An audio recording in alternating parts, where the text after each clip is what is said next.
unusual spacecraft from another world, piloted by alien intelligence.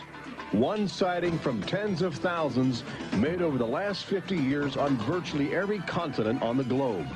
Intelligent life from distant galaxies is now attempting to make open contact with the human race.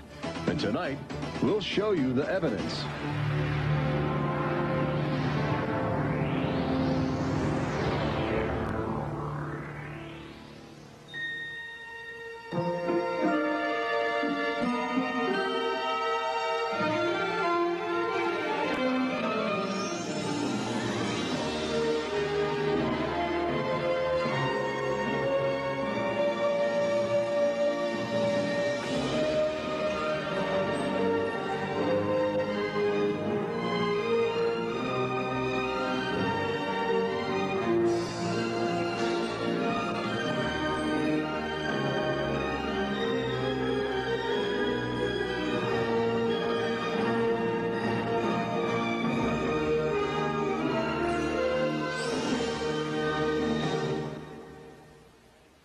Tonight we celebrate the new Tomorrowland at Walt Disney World in Florida with a television special that's out of this world.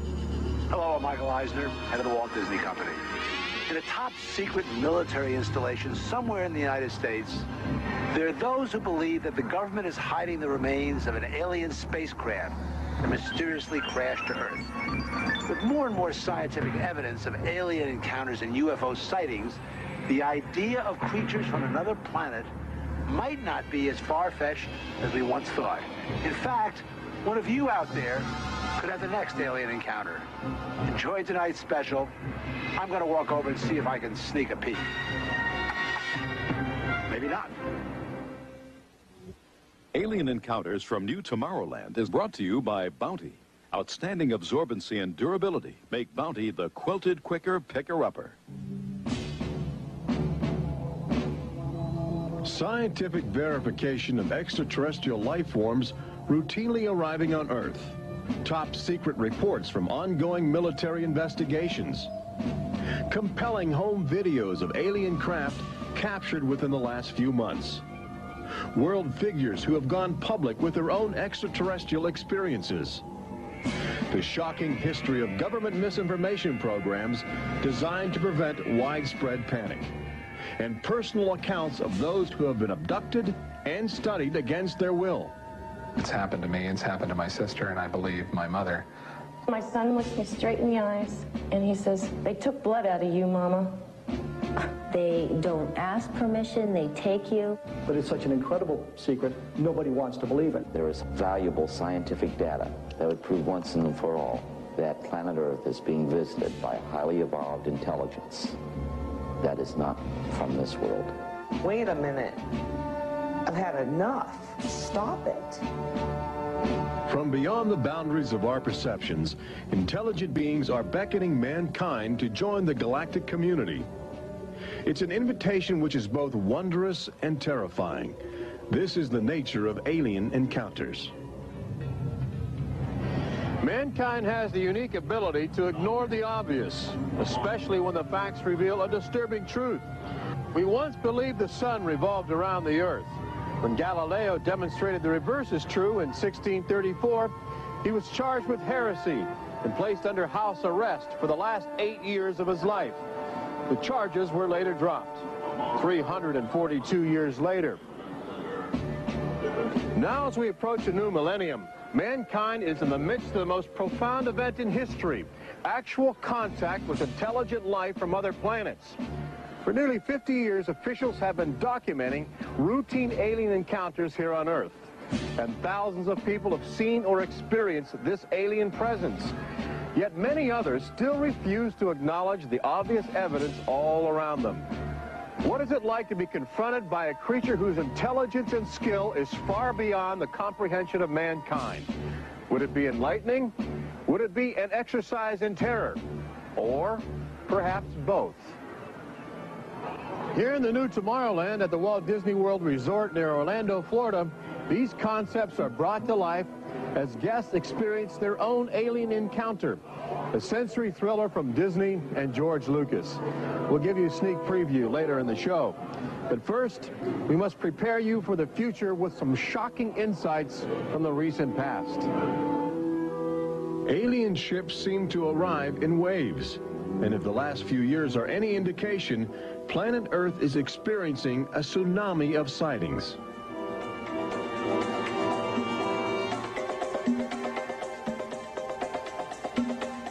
Mexico City, 1992. If you were arriving from outer space, this would be your first stop. It's the world's largest metropolitan area, easy to spot from a distance. Saucers arriving here have an affinity for military helicopters. This one was caught stalking a squadron during a national holiday celebration. Dozens of people videotaped the craft. Millions more just stared in disbelief as it covered 200 square miles of territory in a matter of minutes. Canada, 1991. In a residential area just outside Ottawa, this alien ship was photographed landing in what appears to be a prearranged site. UFO investigators claim the structure of this craft reveals a technology previously undocumented.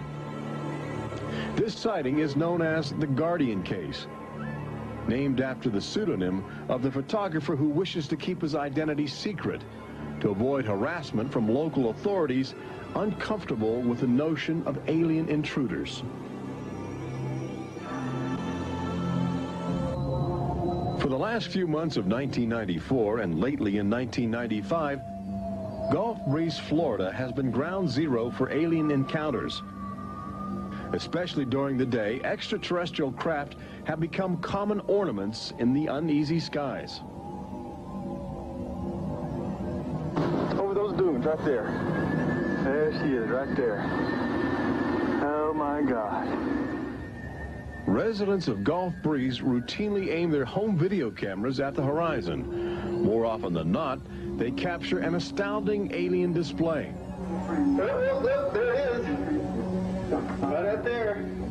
Looks like an egg on top and an egg on bottom. You would think these alien sightings would be front page news. So why have they received almost no national attention? The answer is simple. For governments determined to maintain their authority, extraterrestrial contact is pure dynamite. They're beings from another planet. We don't know where they come from. We don't know what they're doing here. There's nothing we can do about it. Meet Captain Kevin Randall, retired Air Force intelligence officer, now a top investigator of alien encounters. Anytime a technologically superior civilization comes in contact with a technologically inferior civilization, the technologically inferior civilization ceases to exist. Not necessarily through conquest, not necessarily through invasion, but because the technology changes the underlying social structures of that civilization and it disintegrates. Those fears are reflected in a 1960 federally funded study by the Brookings Institution, which warned that public knowledge of alien life could cause civilization to collapse. So they began a policy of covering up and hiding the information, but they also began a policy of ridiculing, so that people who really see something are afraid to come forward. This isn't right to do the ridicule. I mean, a lot of people suffer. Retired Army officer Clifford Stone certainly suffered after he began private research into the UFO phenomena while still in the service. Well, I was given a lawful order while I was in the military to back off. I refused that lawful order. That resulted in me having to go to be psychoanalyzed, which kind of backfired on my command. But I was actually given a lawful order not to write to members of Congress without first getting it approved through my command, and not to talk to members of the media. Of course, I went out and violated all those directives simply because I felt they had no right, that I had a right. He also has determination. This collection of classified government documents represents years of determined effort by Stone to open the UFO files and offer fresh leads to investigators on the trail of the truth. It is not surprising that this book is making top military officials very uncomfortable. I think that some of the underlying concerns they have is the impact it will have on society as a whole if the information is ever released. But why have aliens chosen to visit our small blue planet? hidden on the distant fringes of an insignificant star cluster? Well, we invited them here. When we return, what is attracting alien visitors to planet Earth? Extraterrestrials take aim on America's military. A crashed saucer becomes a top-secret bombshell. The nation's capital becomes a cosmic crossroads. And later, how Disney Imagineers have designed a way to prepare humans for their inevitable alien encounter.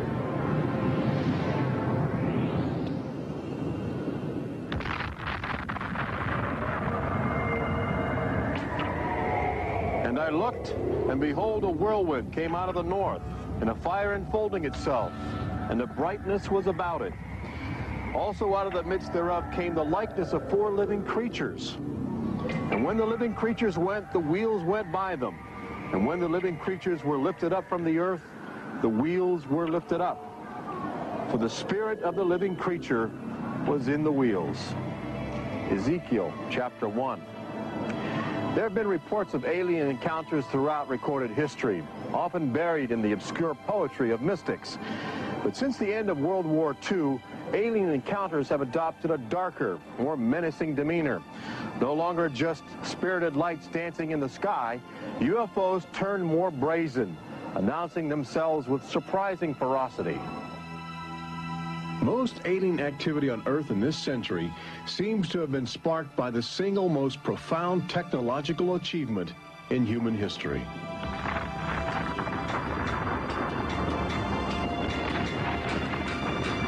The atomic bomb did more than blow away every conventional notion of combat. It also saddled mankind with the awesome responsibility of life and death for the entire planet.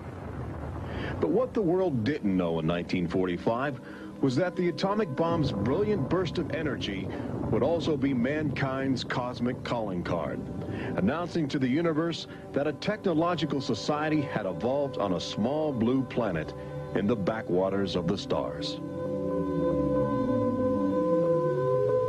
So as the world celebrated the war's end in 1945, aliens who heard man's atomic trumpet were already charting their course towards Earth, responding to our open invitation. As early as 1947, the large alien ships began to arrive, navigated by living creatures. Their advanced physics allowed them to traverse the galaxy and pierce Earth's atmosphere with amazing speed. The U.S. military immediately went on the alert against the unknown menace. Sightings were perceived as threats to the security of an America still reeling from the edgy consciousness of war. And the sightings were taking place all across the country. I glanced up and there were 3 flying saucers in a V with what appeared to be a dome on the top with, I can't be sure, but I believe I saw the sun glinting off of windows or observation portholes of sort. I think it was from outer space, but friendly. Army fighter planes are on patrol for flying saucers. Cameras installed to photograph them. Portland, Oregon, the area from which came the first weird reports. This flying saucer patrol shows how the Air Forces, while not putting too much stock in the mysterious things in the sky, are investigating. The control tower's in touch and on the watch. So are a whole lot of people these days. They're seeing flying saucers everywhere. Flocks of fantastic discs flying through the air. But the military finally had to admit that something was happening that they didn't understand, offering their first and only public statement on the UFO phenomenon. The recent sightings are in no way connected with any secret development by any agency of the United States. They weren't always called flying saucers. Some reports claim they resembled other household objects. The public was fascinated and anxious to make contact. But our official response remained aggressive, sometimes sparking deadly games of high-speed, high-altitude cat and mouse. National Guard Captain Thomas Mantell played that game and quickly became a grisly statistic. His His last words, as Mantell soared at an altitude of 20,000 feet, are a chilling commentary on the power of the alien ships. I'm closing in to take a look. It looks metallic and of tremendous size. It's going up now as fast as I am. That's 360 miles per hour. I'm going after it. Moments later, Captain Mantell's mission had ended. Occasionally, the tables were turned. More than one alien craft crashed and was recovered for secret U.S. military research. The most famous case took place in July of 1947, just outside the community of Roswell, New Mexico. Famous because local officials openly admitted they had retrieved an alien ship before their commanders instructed them to keep the story confidential. What you can't explain, they reasoned, you must deny. July of 1947, the Army Air Forces at Roswell announced we had captured a flying saucer. You can say our government announced in July of 1947 they had a flying saucer. 3 hours later, they announced, no, it's merely a weather balloon. The officers at Roswell made a mistake. But our government has come forward and said, yes, we had a flying saucer. Then they took it back. Any one of your viewers can go back to the newspapers on July 8th, July 9th of 1947, and just front page headline after headline that the government had captured a flying saucer. Don Schmidt from the Center for UFO Studies in Chicago is convinced that the Roswell case is the linchpin in America's ongoing alien cover-up. We have over 550 witnesses. They were there. They handled the debris. They saw the craft. They saw the bodies. They handled the crew members of that craft. And invariably, they all say, this was not from this earth. This is the actual site where the Roswell saucer was discovered, along with the bodies of 3 extraterrestrial missionaries who didn't survive the collision. The debris and the dead were impounded and taken away for top-secret study, while a classified investigative committee called the Majestic 12 was organized by President Truman. And a government cover-up was initiated with a calculated disinformation campaign. The military, I know for a fact, has established what's called disinformation programs, officially sanctioned deception programs. This is covered by a regulation at Department of Defense level that's secret. This is the case with the unidentified flying objects. I cannot say that the Roswell incident was a cover-up, but I can certainly say that the government back then and today acted like it was a cover-up and has been subject to being accused of a cover-up. The flying saucer debris at Roswell was attributed to a downed weather balloon. There was no explanation for the alien body parts among the wreckage. Before long, other sightings were dismissed as optical illusions caused by electrified swamp gas, with elaborate demonstrations staged for newsreel cameras to back up the claim. But while the Pentagon refused to publicly admit aliens had arrived on Earth, their top-secret internal memos told a different story, even detailing the various ships and the creatures they had autopsied. Meanwhile, the American people fell in love with flying saucers, sensing something playful in their alien design.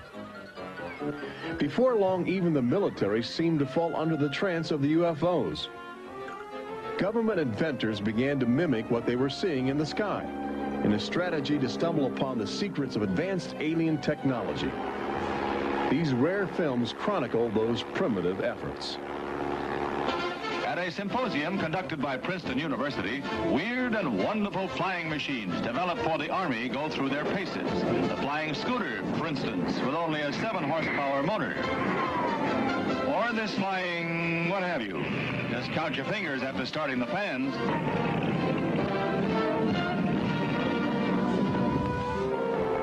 The naive attempts to copy the saucers began to look foolish, especially in July of 1952, when real alien ships were routinely buzzing over Washington, D.C., leading fighter pilots on frustrated chases lasting as long as 6 hours. It was the first time since the War of 1812 that our nation's capital had been successfully invaded by a foreign power. By the early 1960s, UFOs were having a chilling effect on our defense operations. Their tremendous speed often caused them to be misidentified as incoming intercontinental ballistic missiles, putting American air bases on red alert. There needed to be some way for the U.S. and the Soviets to distinguish between nuclear attack and alien visitors. The weapon is installed in the Pentagon, but it's a weapon of peace. This is the teletype that will operate at the U.S. end of an open line to Moscow. This link, it is hoped, will help avoid misunderstandings that could possibly trigger a catastrophe. Now, a president could be in touch with the Russian premier in a matter of seconds.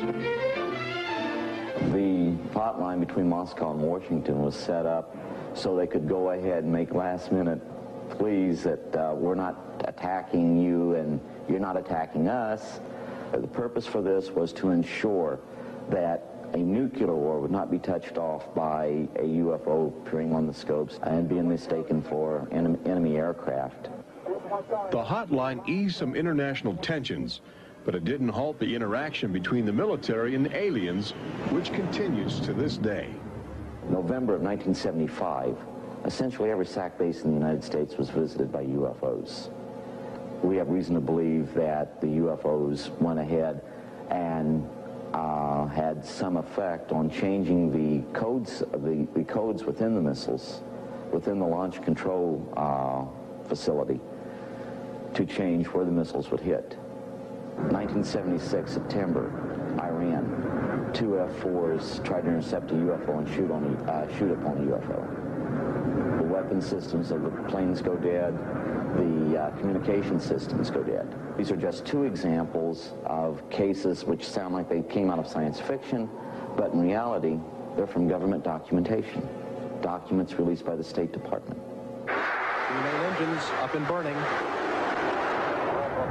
September 1991, Space Shuttle Mission 48. Commander Clayton and his crew point their cameras at the planet's horizon for a live broadcast to Earth. Many viewers noticed an alien ship playfully cavorting around the shuttle at tremendous speeds. NASA still refuses to acknowledge the incident. But since that time, the space agency no longer allows public access to live unscrambled television signals from shuttle missions. Currently in 1995, the Federal Emergency Management Agency trains personnel with a manual that suggests techniques in communicating with extraterrestrials encountered in the line of duty. This document is in marked contrast to a federal law passed by Congress in 1969, which makes it illegal for any American to have contact with an extraterrestrial, punishable by a $5,000 fine and a year in jail. Ironically, both documents were composed by a government which refuses to publicly admit that there is intelligent life on other planets. Indications are that government, military, and scientific leaders will soon release nearly a half-century of official documentation of ongoing alien encounters on Earth. Perhaps they feel it would be too embarrassing not to reveal the truth before the truth reveals itself. But these FBI files acquired through the Freedom of Information Act outline nearly 50 years of UFO reports investigated by federal agents all across America. Overwhelming evidence that something sinister is at work. But look carefully. The torn pages, the ragged copies, the large areas blacked out in an effort to keep secrets locked away. If we are keeping information, which I am certain we are, from the American public on unidentified flying objects, then we're wrong. Government has an obligation to the people to tell the truth. No matter what that truth might be, the people have a right to know that planet Earth is being visited by a highly evolved intelligence that is not from this world.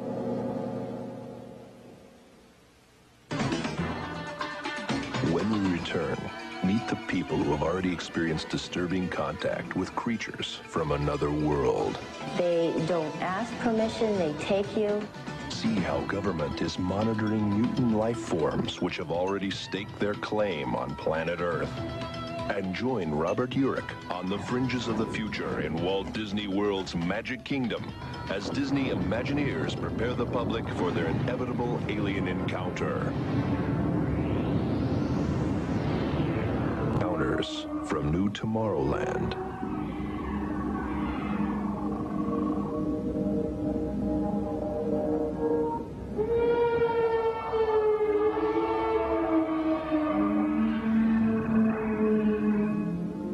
The fact is, everyone encounters alien life forms each day. We've just become accustomed to ignoring the evidence. We expect the first visitors from outer space to arrive in flying saucers.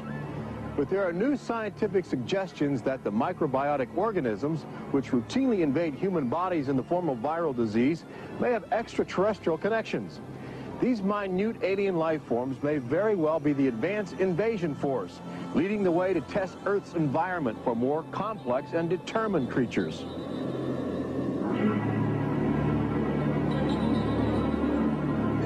The idea is not new.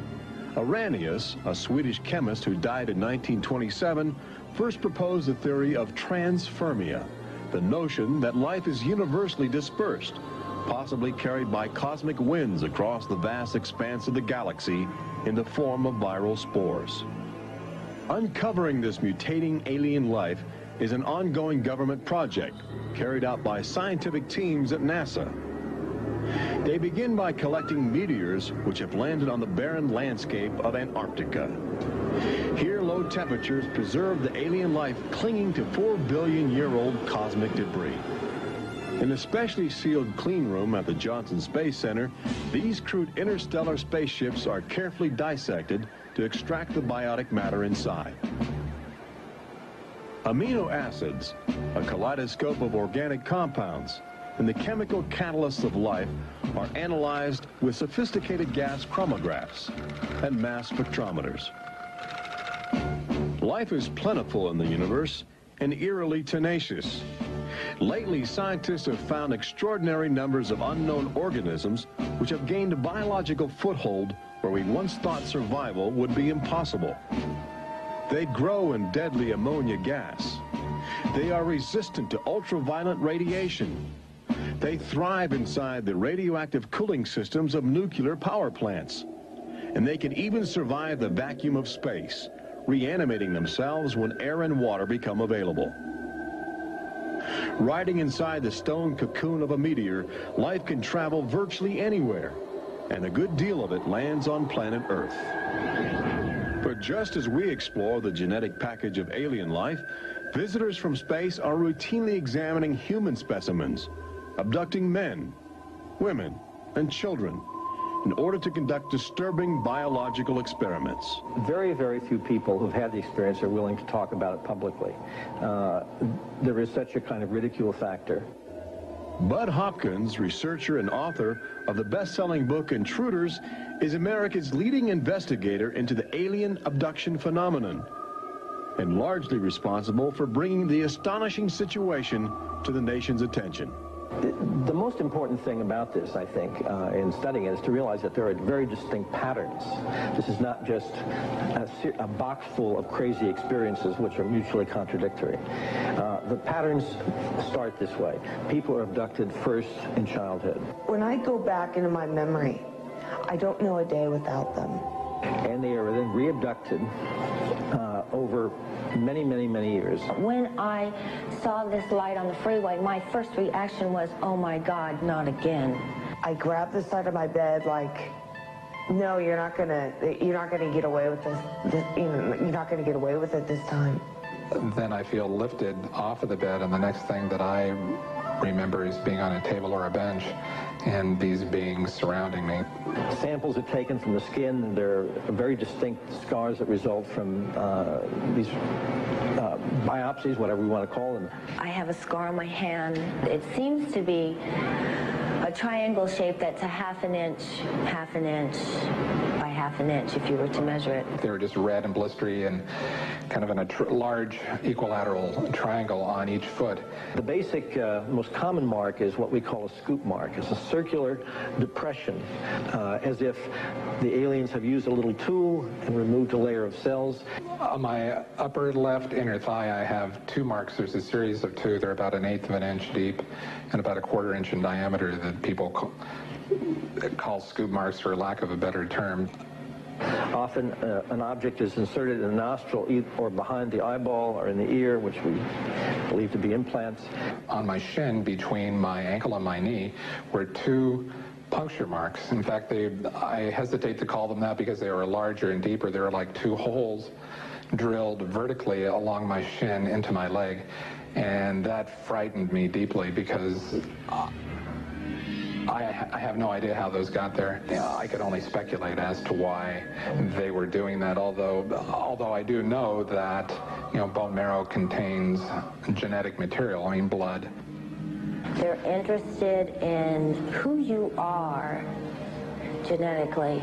They seem to be desperate for our genetic material, our DNA, our particular genetic makeup, as if they have reached some point of, let's say, some point of no return in their evolutionary development, and they need to revivify themselves through something they can get from us, a more primitive and perhaps more robust species. People generally describe one particular type of figure as the basic alien type, which is a small figure, 3.5 to 4.5 feet tall, huge head, huge black eyes, hairless, grayish-white skin, just a tiny slit for a mouth that doesn't move, and so forth.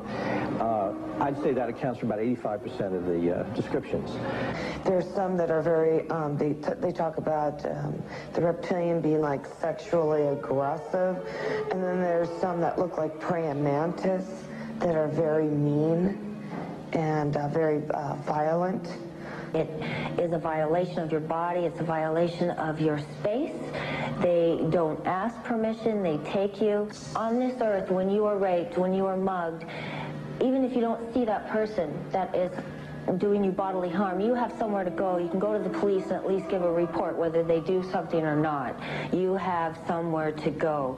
But in this case, you have no one to talk to. You have no one to say, this has happened to me. I've been so violated. You don't even know. And you're not ready for this. My love life went to hell. My schooling went to hell. Everything went to hell. And it's terrifying, it's not fun, it ruins your life because you have nowhere to go. Twinkle, twinkle, little star, how I wonder what you are. Up above the world so high like a diamond in the sky. Makes me want to cry.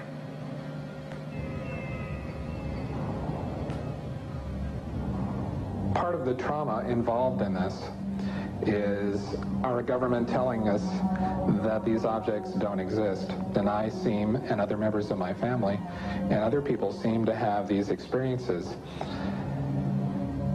It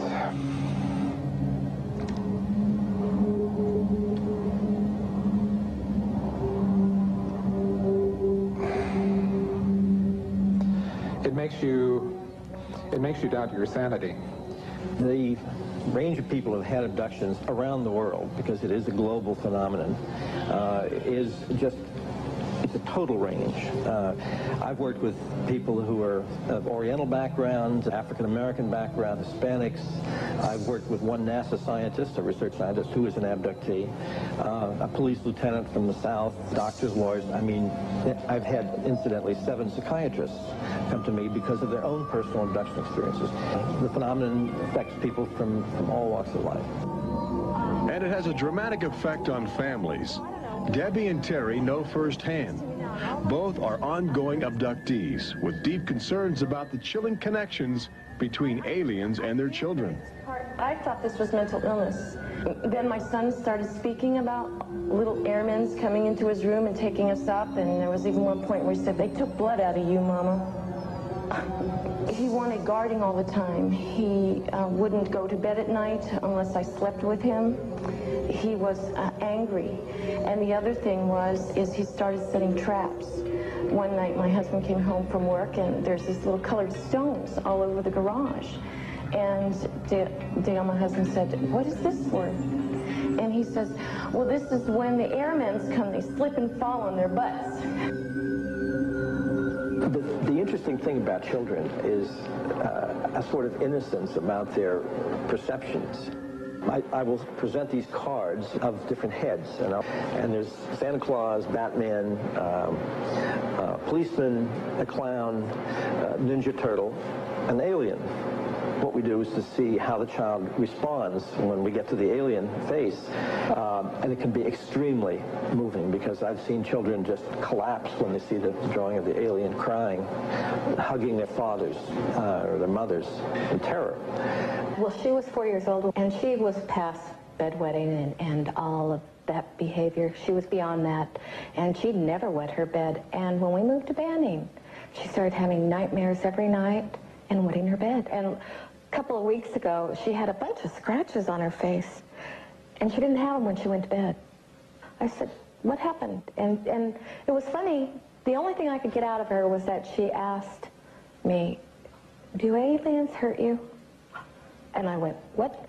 And a woman told me, for instance, that her little girl, when she was first able to talk, would tell her about these nightmares of what she called the bugs coming in the room. And they were big bugs with big eyes. And again, there were some physical marks, all the surrounding evidence suggesting abductions. At one point, the mother, a few years later, was getting out of the car with her daughter at a shopping mall, and the Goodyear blimp was coming over. And the little child said, Mommy, look, don't you remember when you and I were up in that thing with the bugs? The last time I had a session, in that session I actually saw Lexi being escorted by two small grays. And it was very upsetting to me. I could not handle the fact that my daughter was being subjected to something that I had no control over. And when I think you have no control over something, that you're so helpless, it's like your child's drowning or something, and you can't save them. I feel like I'm going to go crazy because there isn't anything I can do for my son. I know. One of the most interesting things, too, from a child's point of view, has to do with the fact that communication is telepathic. One little boy drew on some drawings he'd made for me of the aliens. He put on the side of the head, each alien head, a gigantic ear, just one. And his mother said, what's that? And he said, well, Mommy, I know they don't have ears, but I put that there because, you know, they can hear everything you're thinking. When we return, Robert Urich takes you to the new Tomorrowland in Walt Disney World's Magic Kingdom, where Disney Imagineers are creating extraterrestrial excitement, preparing the public for cosmic contact with a virtual alien encounter.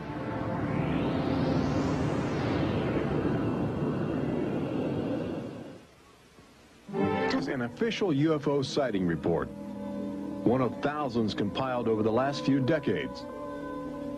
This particular report from October 1969 was filled out by Jimmy Carter.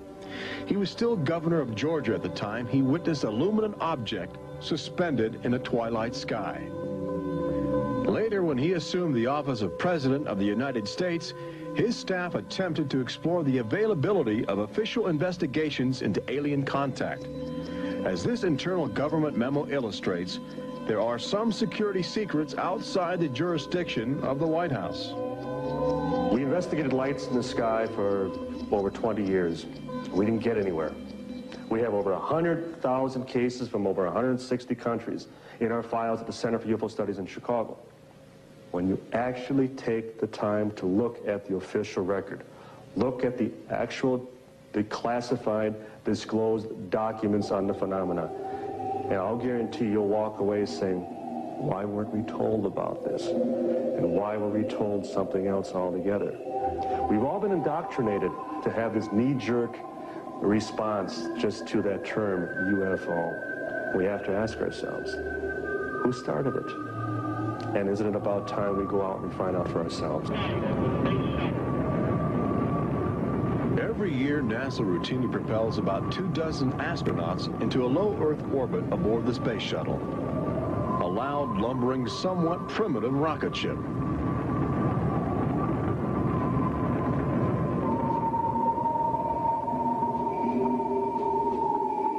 But most most Americans will likely explore outer space aboard crafts of alien origin.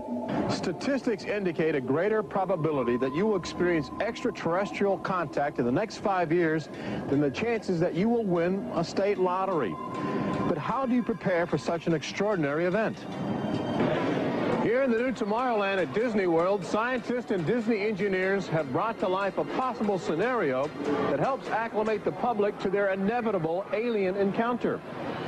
Welcome to the new Tomorrowland Convention Center in the Magic Kingdom, where humans can enjoy their first taste of the future, as well as advanced extraterrestrial technology, and begin to understand the disturbing facets of alien intelligence. Access Technologies, an interplanetary manufacturing and marketing conglomerate, is one of the first alien firms to take advantage of this showcase facility in New Tomorrowland, introducing humans to technology which promises to seize the future. Today, guests are exploring the concept of teleportation, the ability to transmit solid matter or living creatures across the endless void of space. Inside this chamber, at the extraterrestrial alien encounter attraction, cosmic representatives will demonstrate the secrets of a brave new world. Utilizing the ominous device, two very different life forms will make contact via the teleportation process. Unfortunately, high technology can backfire if operated by careless hands. As the seat restraints lock into place and the power generators are activated by anxious extraterrestrials, these happy humans are about to discover a disturbing truth. When science fiction becomes science fact, the results could be terrifying.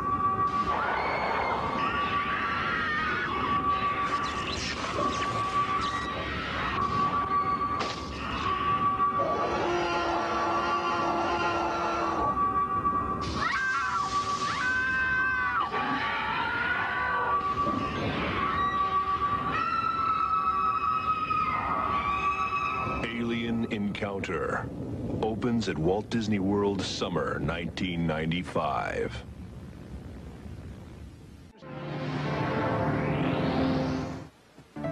Planet Earth has always been a laboratory for alien life forms which can drop in from space or slowly mutate into bizarre fleshy organisms at our feet. Understanding the nature of these strange creatures from above and below is the greatest challenge of our age. We now know that our future, indeed the future of Earth itself, rests in the balance of the solid and the ethereal, of common sense and the irrational, and our relationship with alien life as grotesque as a fungus or as glorious as the heavens.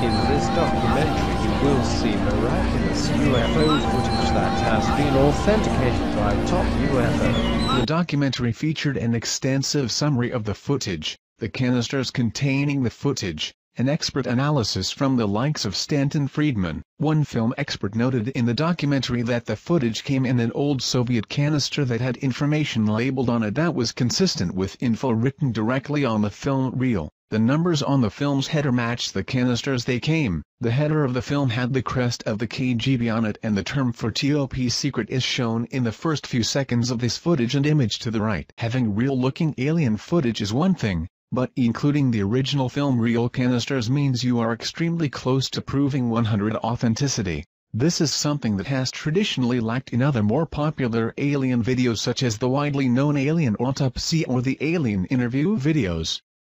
Several KGB documents. In the documentary, Several KGB documents are produced to prove the film is authentic, along with credible testimony from a former Soviet KGB operative who claims to know about the event. At first everyone believed that those debris were part of some novelty aircraft manufactured in the United States or England, said Pavel Klimchenkov, a former KGB operative, but having done some measurements material analysis, we came to the conclusion that none of the domestic or foreign manufacturers known to us could have produced this apparatus, at least not in the conditions existing on this planet. Along with Pavel's testimony, authentic KGB top-secret documents were obtained by the filmmakers, allegedly costing them $10,000. The documents described in detail a crash site recovery operation of a disc-shaped object and organic remains. Based on the credible testimony, KGB documents, expert film analysis and the general good feeling one gets when watching this interesting crash site video, it is safe to assume that this film indeed may be authentic. What about the autopsy? This footage will be posted in our second part article along with thoughts and analysis, actors, training exercises, skepticism. Some have put forth the argument that an American production crew filmed the footage in March 1998. These claims are put forth on websites claiming to know the truth about this footage. To date they have failed to show even one current photo of any of the soldiers in the film, nor any statements from the actors that they were indeed only actors in this film. This should be easy to obtain if the footage was recently filmed. Some have put forth the argument that an American production crew filmed the footage in March 1998. These claims are put forth on websites claiming to know the truth about this footage. To date they have failed to show even one current photo of any of the soldiers in the film, nor any statements from the actors that they were indeed only actors in this film. This should be easy to obtain if the footage was recently filmed. Another theory suggests the film was a training exercise. Yet no one has produced witnesses verifying this claim. One skeptical viewpoint suggests that the object's thickness is far too small to support any would-be alien pilot. The craft's outer edge as seen on the image is only 12 to 36 inches. However, it is not necessarily indicative of the overall thickness of the craft. The image was taken from the only part in the video sequence where the craft's edge is visible, and since the camera never goes behind, there is no way to tell how much depth the craft may have on the other side. Additionally, if you consider the side facing us may actually be the bottom, we can easily see that this craft can easily fit the traditional flying saucer shape as demonstrated by the below images. In this documentary they claim that, since they only were able to acquire 4 canisters of film, more film footage of this incident is available, such as the entire digging, cleanup, and inside the craft investigation. To this date, almost a decade after it went public, no other videos have surfaced. A UFO crash site allegedly filmed by the Russian KGB in March of 1969 in the Sverdlovsk region of Russia. The footage was later obtained by documentary filmmakers who then published the movie, The Secret KGB UFO Files. A film expert noted in the documentary that the film came in an old Soviet film can and the numbers on the film's header matched the cans they came in. The header of the film has the crest of the KGB on it and the term for top secret. An autopsy of the alleged pilot of the UFO is seen in the documentary film. Soviet doctors examined the burnt torso of the entity and it is revealed that the 3 doctors died 1 week later, all from cerebral hemorrhages. Death certificates are presented as proof. Several KGB documents are produced to prove the film is authentic. Some have put forth the argument that an American production crew filmed the footage in March 1998. These claims are put forth on websites claiming to know the truth about this footage. To date they have failed to show even one current photo of any of the soldiers in the film, nor any statements from the actors that they were indeed only actors in this film. This should be easy to obtain if the footage was recently filmed. Another theory suggests the film was a training exercise. Yet no one has produced witnesses verifying this claim. UFO aliens may have helped build pyramids of Giza, says Cairo University archaeologist.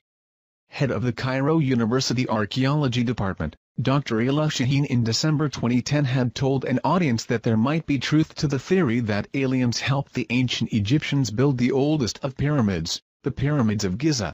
On being further questioned by Mr. Marek Nowak, a delegate from Poland, as to whether the pyramid might still contain alien technology or even a UFO with its structure, Dr. Shaheen was vague and replied, "I cannot confirm or deny this, but there is something inside the pyramid that is not of this world." Delegates to the conference on ancient Egyptian architecture were left shocked. However, Dr. Shaheen had refused to comment further or elaborate on his UFO and alien-related statements. Down below is 90's The Secret KGB UFO Files documentary, that deals with the fact that Russian had already discovered the tomb of alien humanoid in Egypt and something is beneath the pyramid. The Secret KGB UFO Files documentary interestingly supporting the head of the Cairo University Archaeology Department, Dr. Ayla Shaheen claim as well. Actually, ancient Egyptian writings very often talk of beings from the sky opening and bright lights coming down to teach them technology and give them wisdom. Many pictures and symbols resemble UFOs and aliens. Possibly aliens built the Great Pyramid. And these solid long-lasting construction techniques were adopted by the Egyptians. Ancient Egyptian legends tell of Tebzepi, or the first time. This is described as an age when sky gods came down to earth and raised the land from mud and water. They supposedly flew through the air in flying boats and brought laws and wisdom to man through a royal line of pharaohs. And of course, this was all thrown out the window when Christianity came along. Keep in mind that the gods were the one and only religion that there was. No other conflicting beliefs? Why? Well, because it was fact, not faith. The modern church would have you believe it's just a myth. But you have to ask yourself, on the edge of Occam razor, what truly indeed is more likely? There has always been the question. How did the Egyptians feed and care for the 100,000 slaves that it would have taken to build the ancient structures like that of the pyramids in Egypt? 1 minute it is a very backwards country and almost overnight a highly advanced and technological culture sprung into existence. We now have the answer to that very question and evidence that the Egyptians had extraterrestrial help at that, thanks to Russia, the KGB and a top-secret project called Project ISIS. Astrophysicist, neurologist and science advisor in Advanced Propulsion System gained access to the files of Project ISIS. This was a top-secret project brought about by KGB concerning the discovery of the Tomb of the Visitor in 1961. Up until Sci-Fi purchased this exclusive footage from an agent of the Russian Mafia, it had never been seen outside the top-secret facilities of the KGB. Sci-Fi showed it one time on television, and as it stands today, no evidence of this film or the project is available. Except what we have copies of here given to us by a client that had taped the original show. This video is a powerful documentary with actual footage filmed by the KGB and verified by specialists in the field. Authentic film footage. If we can somehow bring attention back on Project ISIS and prove it out, it will change the history of the beginning of the civilization of man. During the Cold War, Nikita Khrushchev was determined to show the world that communism was superior over the democracy. As he realized that it would be too costly to compete with the US in the space race, Khrushchev chose to go the other route. Having over 300,000 agents in the secret police and espionage organizations, he focused most of this resource on alternative science, such as paranormal phenomena, psychometric weapons, biogenerators and mind-altering machines. 1920s, during the Stalinist regime, a dark room was created where the KGB conducted psychotronic weapons research on prisoners sentenced to die and political dissidents. After 1936 these files were transferred to the secret archives of the KGB, continuing on with their paranormal research. Khrushchev achieved great success with his biogenerators and machines to alter human minds, which worried, naturally, the United States, knowing that the Soviet Union was there to conquer and overthrow. Russia, being that its borders surrounded the largest landmass of the world, had the largest amount of UFO sightings. If they could capture one of these flying objects and reverse engineer it, they could have the greatest advanced aeronautical designs. They got lucky in January 1986 when a spacecraft crashed in Dalgorsk but remained intact. The craft was back-engineered and the process was quite successful. But to achieve the most superior advancement in global domination, they went in search for something that was only a rumor or legend. The Chamber of Knowledge in Egypt. If the legends were true, storehouse of knowledge left behind by ancient visitors from outer space was concealed in the Great Pyramid. A team of archaeologists were composed of Egyptologists from the Russian-Soviet Academy of Science, was sent to Egypt.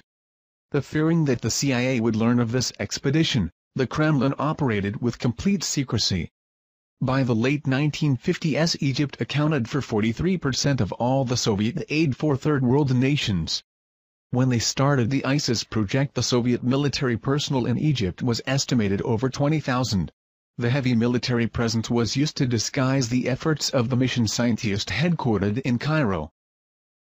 They would operate under the guise of Arab peasants or Russian officers. To speed things up, in 1959 the KGB recruited professional informationalists to wiretap Egyptian officials. This paid off in July 24, 1960, when a conversation was recorded that would then change myth into reality.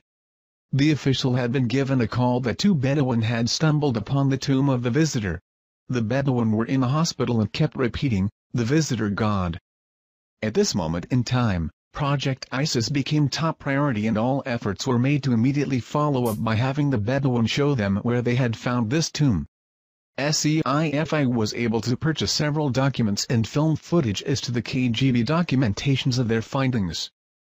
Taken out of Egypt and brought to the secret facility of the KGB was this memo to high-ranking KGB official.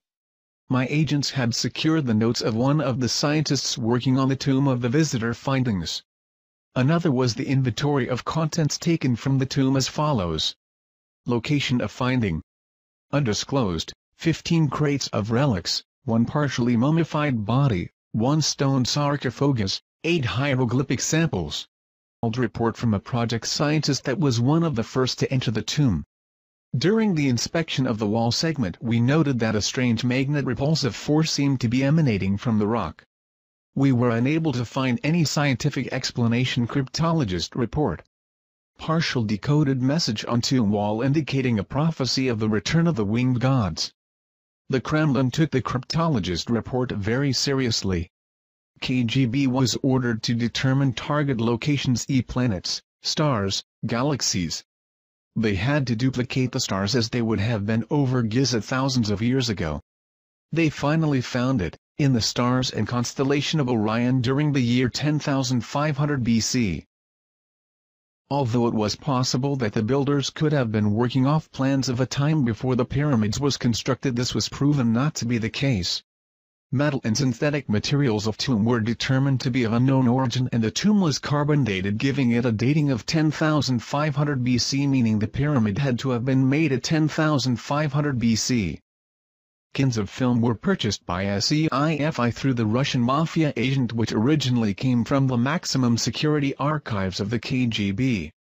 These cans contain film of KGB filming the process of the tomb and sarcophagus being opened. Sci-Fi had this film analyzed before purchasing by experts in this field. Finding no evidence of fraud, SEIFI purchased cans of film. The documentary is in black and white, showing soldiers entering the tomb without gas masks. As they opened the sarcophagus, you can see toxic fumes escaping and the reaction of the soldiers as they were being affected. It also shows the mummy contained inside. The film shows the soldiers leaving the tomb fast, and then a chemical warfare specialist team comes in with protective clothing. There is talk from one that was there in the tomb, that the energy inside, during the first days of exploration, was very high. They also had a team of psychics go in and do some special readings of the tomb. It later goes on to show the KGB and Bedouin loading trucks with crates to be shipped back to Russia. According to KGB documents, researchers began to wonder if the pyramid was designed for one particular purpose. They thought it was possibly a machine, being that it was designed like a three-dimensional triangular depiction of a hemisphere. Their thoughts were there must have been a reason why it was designed for resonating with the planet. Their thoughts went to a prism, and that the pyramids have powers to alter the cosmic rays, that the pyramids are huge prisms capable of concentrating energy, capturing light from the stars, which would initiate a process which would turn the pyramid into an interstellar transmitter. The three pyramids and SPHNIX could be integral parts of an immense machine designed by alien engineers linked by a master control mechanism inside the Great Pyramids. They noted that the passageway goes to main chamber, and above the sarcophagus was a tunnelless star shaft. They reasoned that when a specific star alignment occurs, a streak of energy goes down the shaft. Scientists speculated that the radiant energy hitting the sarcophagus could initiate something similar to a cold fusion reaction. The prism structure of the pyramid would then magnify and transfer to the corresponding pyramids. A united beam of energy could erupt, creating a cosmic beacon used by alien starship for future navigation. According to ancient legends all around the world, they all have the same thing in common. The visitors were like men but more like gods. They were giants. They traveled among the stars. They brought us the knowledge. Legends of the first emperors of China were called the Sons of Heaven and made the first pyramids of China. Mexico and Yucatan have similar legends. Starwalkers can be found throughout Egyptian texts and American folklore. The visitors are described as the giants, man/gods, giants or titans. And it seems all cultures may be traced to a single parent civilization. Could it be ET? Later on in the documentary, it shows them working on the mummy, attempting to give it a face and identity. A computer projection of the mummy was made as it laid in the sarcophagus. Experts that were there to observe the fluorescent reconstruction of the face described to Sci-Fi that if they had not been there themselves, they would not have believed what the face revealed after reconstruction. When skull and face was completed, it showed a humanoid type: large cranium, large eyes, small chin, small teeth, but not Earth humanoid, but some being that had to have been extraterrestrial. Later, using underground radar technology, the KBG found a passageway under the tomb of the visitor. Directly below was a large chamber. They believed they found the chamber of knowledge, but was afraid to open the tomb, thinking it could be a Trojan horse capable of blowing up the entire planet. They decided to seal the tomb, wipe away the location of the tomb and close the project. It seemed, however, that all were affected by the discovery. Some had personality changes. Some disappeared entirely, others committed suicide, and others no longer could support their old religious beliefs. The first official report of sightings, that we are aware of, was by King Tutkremeni I about 3,400 years ago. Sightings continued through the ages. Sightings seemed to pick up with man mastered the skies. But when we conquered the inner workings of the atom, the aliens of Orion stepped up their observation with an explosion of UFO sightings that continue up to the present. UFO abduction reports began to sweep around the world in the early 60s. A pattern was developing, with nearly all abductees reporting physical examinations, insertion of objects and artificial inseminations. Many women abductees believed they were being impregnated to give birth to alien hybrids. In the last decade, reports such as these have risen dramatically. It may be highly likely that the genetic colonization program that started back in the ancient times has resumed. The question was asked, could they be cloning themselves by implanting their alien genes into human DNA? Are humans being transformed into an alien species through genetic engineering? The ancient Egyptians have always said that our DNA came from the heavens and that someday they would return. Did the KGB discover the truth in the Chamber of Knowledge about the true agenda of the ET? And what was discovered on the wall of the tomb of the visitor prophesies that they would return. But when? Secrets cannot be contained. Not even KGB secrets. A group of scientists, computer programs, doctors, etc., shortly after the discovery of the tomb of the visitor, came together to discuss the possibilities of this discovery. They fully believed that the visitor was none other than Osiris, the alien king. Thus they gave themselves the name, the Followers, based off the followers of Horus in the Egyptian Book of the Dead. According to Egyptian beliefs, a family of gods came from the stars to Egypt. They were the ones that gave the people of Egypt the knowledge and wisdom. Later they left Earth back to their star homes, except for Osiris. He stayed and taught the followers. It was their duty to protect and keep the ancient knowledge he gave them until his return. The Egyptians were astronomers and fully understood that the stars were the map to the great god Osiris and the afterlife. And followers would secretly come together in their homes to discuss the possibility of the return of Osiris. They believed that the second coming of Osiris would herald a new age for mankind. They believed that when the tomb was discovered and the seal was broken, a signal was transmitted to the visitors. They calculated and estimated the time it would take for the electromagnetic signal to reach the constellation of Orion. They figured that they could return no earlier than April 23, 1985. With that time frame in mind, the group left Russia and took off to Egypt, never to return. The only remains left behind of their meeting with the visitors was a newspaper clippage found in the KGB archives of a group of tourists disappearing in the middle of the night in Egypt, 1985. And one home movie project with film. This film showed the group in front of the pyramid at night. It shows a light appearing in the sky, the group dropping to their knees in prayer, the light becoming brighter and then nothingness. A daughter of parents that were part of this group was shown the home video by the SCIFI team, of which she recognized her parents and burst into tears. Did anyone happen to see a documentary on Sci-Fi called Secret KGB UFO Files? I happened to catch this yesterday, and while I'm leaning to the side of skepticism, I have to admit that it was intriguing. Basically, the story goes, in the early 60s the KGB discovered a tomb at the Giza Plateau containing an EBA. Luckily there was film footage, haha. The grainy film contained footage of archaeologists dressed in KGB gear opening the tomb of what was thought to be an ancient Egyptian king. When they do, toxic smoke overcomes one of them and the other two run out. It is later learned that the body isn't human. The footage looked as if it had been produced to look old. Also included were shots of psychics levitating in the tomb. One thing that caught my attention is the archaeologist that was supposed to have been claimed by the toxic smoke was later helping move crates of evidence down some stairs. Despite the curious film footage, the documentary was very interesting and had me glued from the jump. For decades, American agencies have stockpiled information on UFOs. So did their counterparts behind the Iron Curtain. Soldiers, scientists and spies all paint a disturbing picture of the KGB's secret campaign. Is this the stunning proof that the Soviets recovered something not from this earth?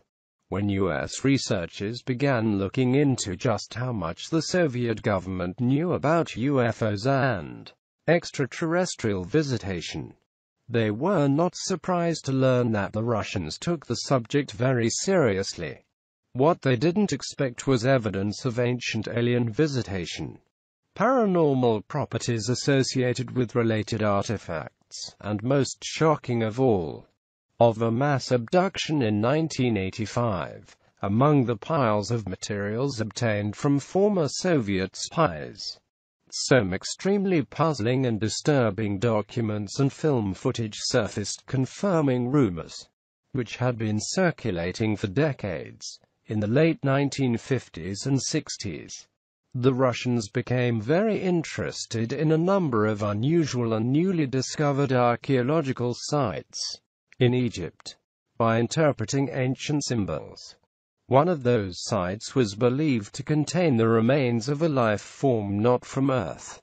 Startling top-secret film footage, never before seen outside the Kremlin, confirms the Soviet mission to recover and analyze these remains. Join host Roger Moore in an exclusive investigation into one of the most compelling events of our time.